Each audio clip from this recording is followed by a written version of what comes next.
Hi y'all, this is our new Ambiano pizza everything maker from Aldi. Goes up over 400 degrees. It's, as you can see, it's a decent size. It's got a top plate. Ooh, what's that? Anyway,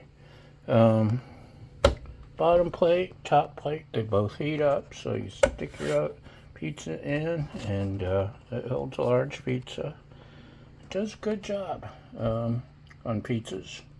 May take a little longer than recommended on once the green light comes on. It'll take longer than what it says on the box. Does great with French toast sticks, frozen French toast sticks. My better half uses this to make those for the mother-in-law, and it was not a success for hamburgers because you put them here and the grease just sits, and yeah, not so much. Sorry for the screen flickering. I don't know what's going on. Maybe my lighting. We're going to try quesadillas and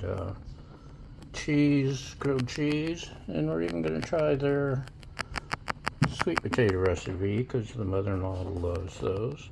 And so far it's big, so you got to have the storage, and we really don't have the storage, but I couldn't resist.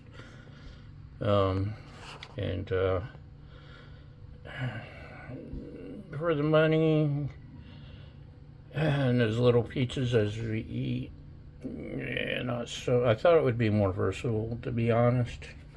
And we do have an extra surface now for frying things if you have patience, and it's easy to clean up, but it's okay. It's Aldi's version of the Chefman version, I believe, pizza everything maker, and it's okay. Okay, that's it. Thanks for watching. We'll see you next time. Bye.